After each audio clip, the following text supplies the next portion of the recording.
If I were 25 years old today with $10,000 in my bank account, I wouldn't do what Wall Street tells you to do. I wouldn't buy an index fund and wait 40 years. I'd build a concentrated portfolio of 6 stocks in 3 sectors.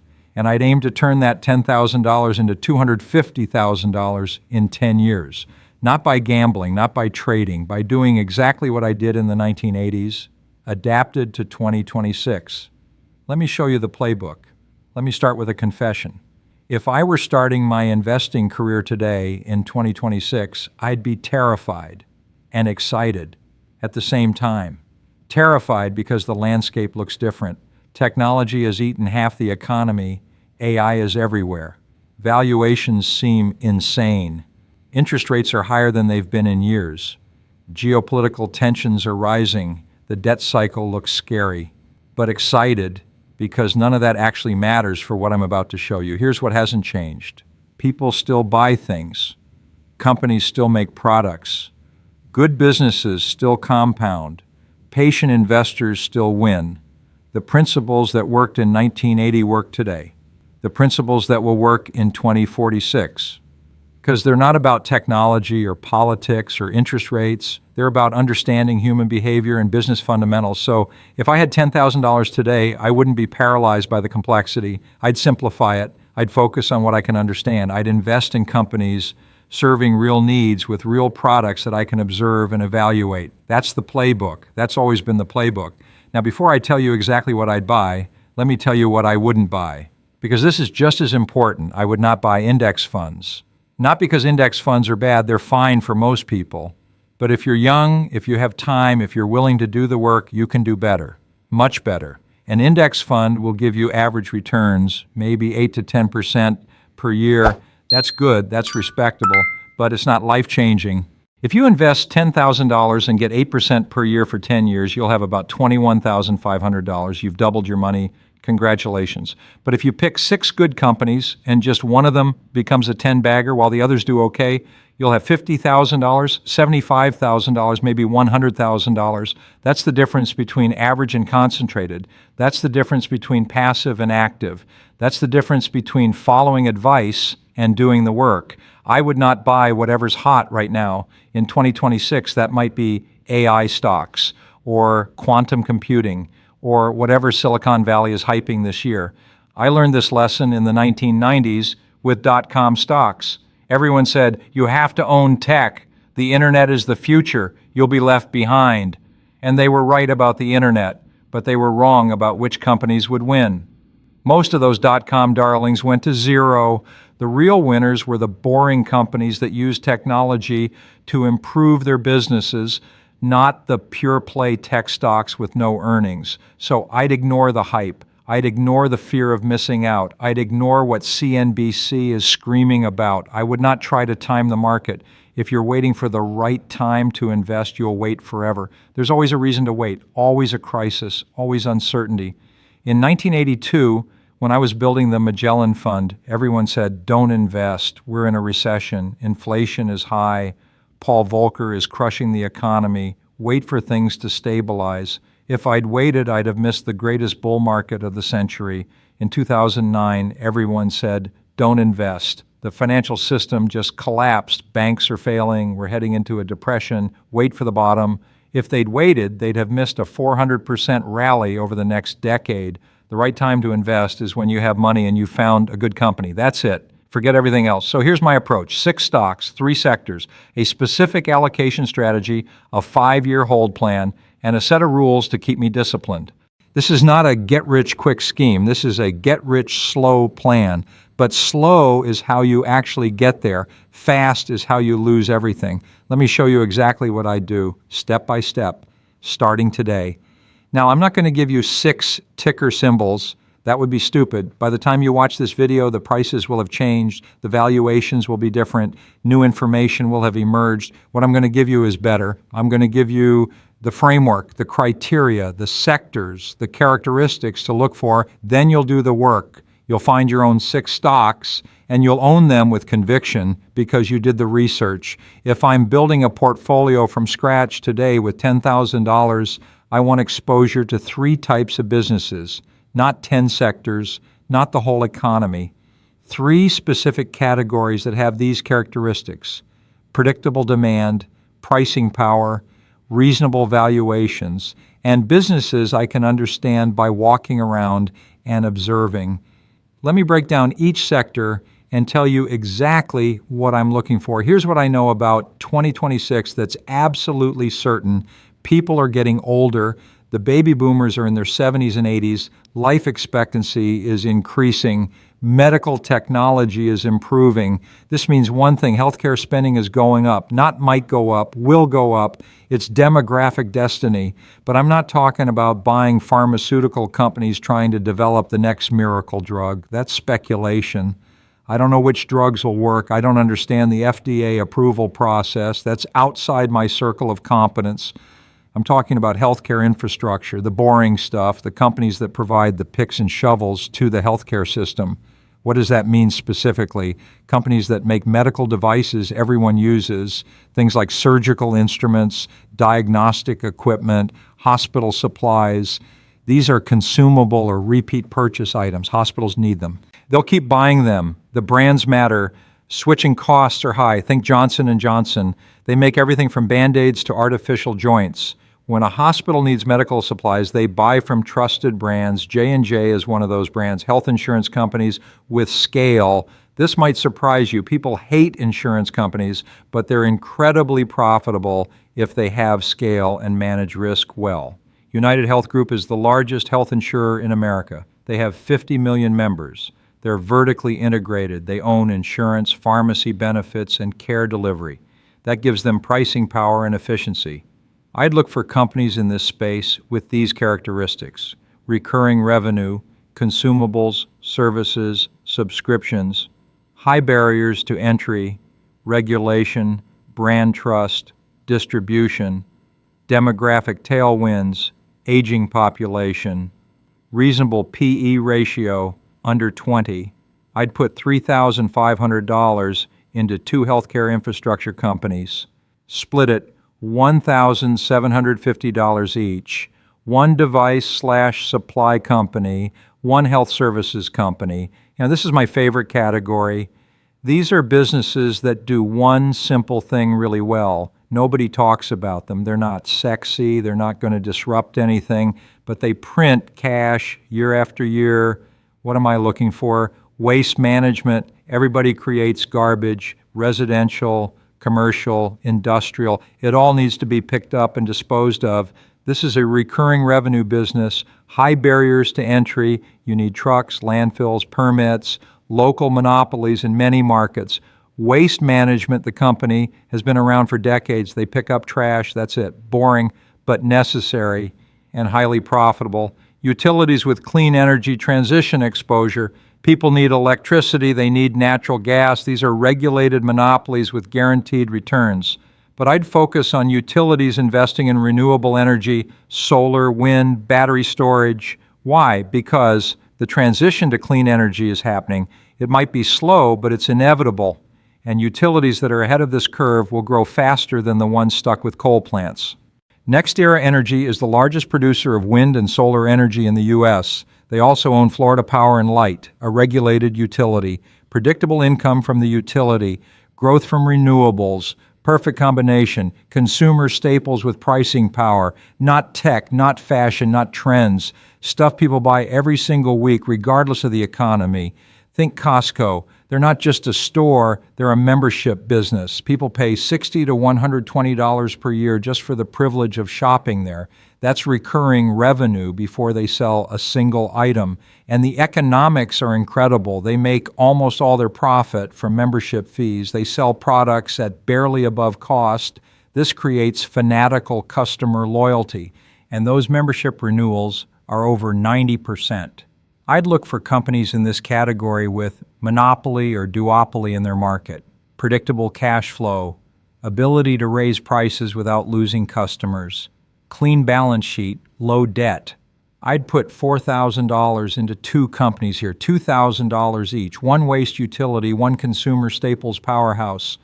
Notice I said infrastructure, not innovation. I don't want to bet on which AI company will win. I don't want to pick the next Apple or Google. That's guessing. But I do want exposure to the companies that benefit regardless of who wins the AI race or the next technology battle. The cloud backbone companies. Every business is moving to the cloud. This creates massive demand for servers, data centers, networking equipment, cybersecurity, software infrastructure. Microsoft is the perfect example. They're not sexy, they're not the flashiest tech company, but they own Azure Cloud, Office 365, software as a service, LinkedIn, Business Network, and now they're embedded in the AI boom through OpenAI. This is boring technology, enterprise software, the stuff that makes businesses run, and it has incredible economics, high gross margins, recurring subscription revenue, switching costs, semiconductor equipment makers, not the chip makers themselves, those are cyclical and volatile, but the companies that make the machines that make the chips. ASML is the only company in the world that makes extreme ultraviolet lithography machines. You need these machines to make advanced chips. Whether Intel or TSMC or Samsung wins, they all need ASML's equipment. That's the kind of infrastructure bet I like. You're not picking winners. You're selling the shovels to everyone digging for gold. I'd put $2,500 into two technology infrastructure companies, $1,250 each, one software cloud, one hardware equipment. So that's the allocation. Healthcare infrastructure, $3,500, 35%. Boring but essential, $4,000, 40%. Technology infrastructure, $2,500, 25%. Total, $10,000, 6 stocks, 3 sectors, built to survive and thrive over the next decade. Now you might be thinking, Peter, those aren't small companies. Those aren't the 10 baggers you always talked about. Microsoft and United Health are already huge. You're right. And that's intentional. Let me explain why I'm not swinging for the fences with this $10,000. When I ran the Magellan Fund, I love small caps. I found 10 baggers in small companies that nobody was paying attention to. Dunkin' Donuts, Home Depot when it only had a few stores, regional banks, local restaurant chains. Those were incredible investments. And if you can find the next Home Depot when it only has 10 stores, you should absolutely buy it. But here's the reality. Finding true small cap winners requires time, expertise, and access that most people don't have. You need to visit stores in multiple states. You need to talk to management teams. You need to understand regional markets. You need to track store openings and revenue per location. You need to catch the company before Wall Street discovers it. That's hard, really hard, even for professionals. And the risk is high. Small companies fail all the time. They run out of cash. They expand too fast. They get crushed by a larger competitor. They're taken private at a low-ball price.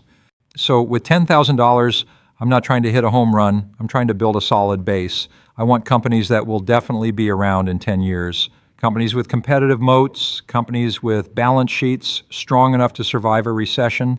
Once this portfolio grows to $50,000 or $100,000, then I'd start allocating some portion, maybe 10 to 20%, to smaller, higher risk opportunities. But starting with $10,000, I want to preserve capital while growing steadily. I want singles and doubles, not a swing for the fences that strikes out. Here's the math that matters.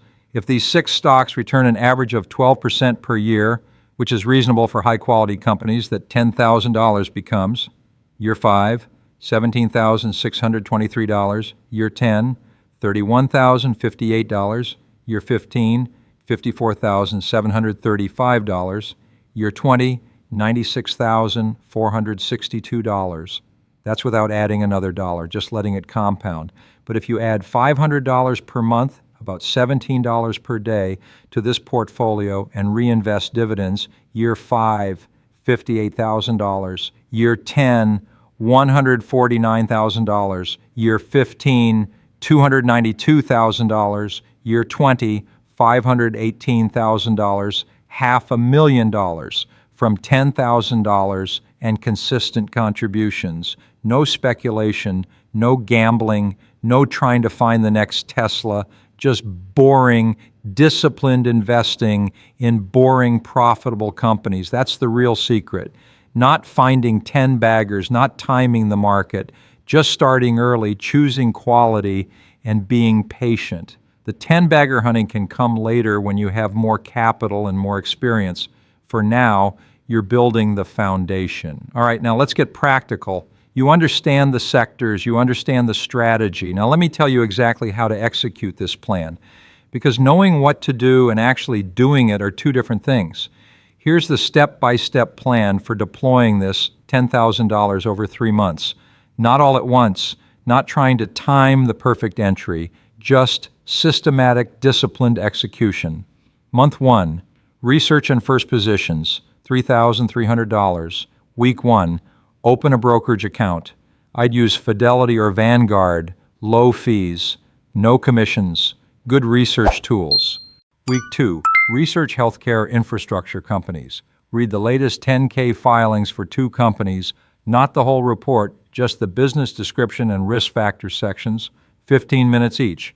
Ask yourself, do I understand what they do? Do they have pricing power? Is demand growing? Is the balance sheet clean? Week 3, buy your first 2 positions, healthcare infrastructure, $1,650 each. Don't wait for a pullback. Don't try to time it. Just buy. Week 4, do nothing. Let the positions settle. Don't check them every day. Don't panic if they drop 5%. You're investing for 10 years, not 10 days. Month 2, add boring essentials, $3,300. Week 1 to 2, research waste management or utilities, research consumer staples, same process. Read the 10Ks, understand the business model. Week 3, buy your next 2 positions, boring but essential, $1,650 each. Week 4, review your portfolio. You now have 4 stocks, total invested $6,600. How do you feel? Nervous? That's normal. Resist the urge to do anything. Month 3, complete the portfolio, $3,400. Week 1 to 2, research technology infrastructure, software/cloud companies, hardware/equipment suppliers. Week 3, buy your final 2 positions, $1,700 each. Week 4, you're done. 6 stocks, $10,000 deployed. Now comes the hard part, doing nothing.